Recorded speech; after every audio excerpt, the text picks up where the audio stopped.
సహకారాలతో యువతీ యువకులను పెద్ద ఎత్తున తయారు చేసి ఒక ఇంటర్నేషనల్ స్థాయిలో ఒలింపిక్స్ కావచ్చు, నేషనల్ గేమ్స్ కావచ్చు, యువతను సిద్ధం చేయడం కోసం ఖేలో ఇండియాలో భాగంగా ఎక్కువ పెద్ద నిధులు ఇస్తుంది. వీటిని ఖచ్చితంగా నిధులు దుర్వినియోగం అవుతున్నమాట వాస్తవమే.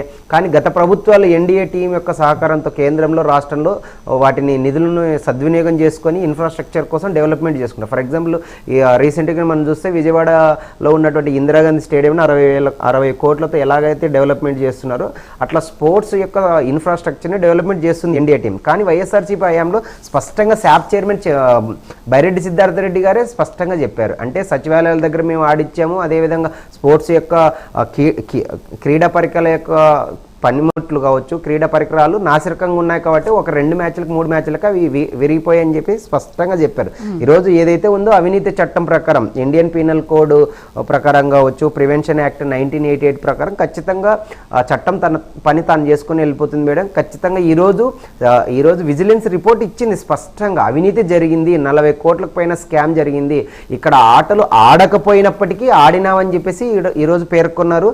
అందులో భాగంగానే అందరూ ఇరుక్కుంటున్నారు మేడం. ఇంకొకటి ఈరోజు స్పష్టంగా ఒకటే చెప్పదలుచున్న వైఎస్ఆర్సీపీ నాయకులకి, నిజంగా మీరు ఆడదాం ఆంధ్ర అని కేవలం యూత్ యొక్క స్పోర్ట్స్ కోసం తీసుకొచ్చారా, మీ స్కామ్ కోసం తీసుకొచ్చారా, లేదంటే యువతల యొక్క ఓట్ల కోసం గాలం వేశారని చెప్పేసి కనీసం ఇప్పటికైనా చెప్పాల్సిన ఆవశ్యకత వైఎస్ఆర్సీపీ నాయకులకు చాలా మందికి ఉంది మేడం. నిజంగా ఇది ఆడదాం ఆంధ్ర కాదు, ఆడదాం ఆంధ్ర వెనకాల యువత ఓట్లకు స్కామ్ చేయడము, వాటి వెనకాల ఉన్నటువంటి నిధులను మనీ లాండరింగ్ ఇట్లా రకరకాలుగా నిధుల యొక్క దుర్వినియోగం చేశారని చెప్పి స్పష్టంగా అనిపిస్తుంది. నిజం చెప్పాలంటే ప్లేయర్స్ గ్రౌండ్లో ఆటలు ఆడలేదు మేడం.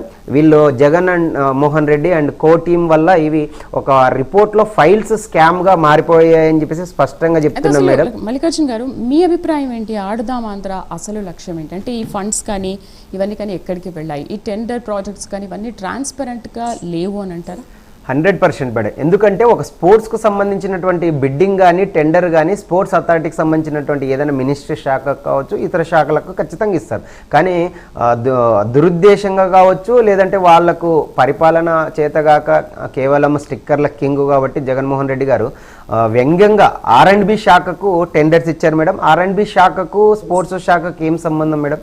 సో వాళ్ళు కేవలం యువతకు ఓట్ల గాలం వేయాలి, ఏదో విధంగా డబ్బులు దోచుకోవాలనే చందంగానే ఆడదాం ఆంధ్ర మీద దృష్టి పెట్టారు. ముఖ్యంగా చాలా చోట్ల చూసాం, ముఖ్యంగా అధికారుల పేరు మీదుగా లేదంటే సచివాలయాల దగ్గర ఎక్కడైనా ఆడదాం ఆంధ్ర అనేది సచివాలయ ఎంప్లాయీస్ ఆడాలని లేదంటే గవర్నమెంట్ ఉద్యోగస్తులు ఆడాలని చెప్పేసి ఎక్కడ పేర్కొనలేదు.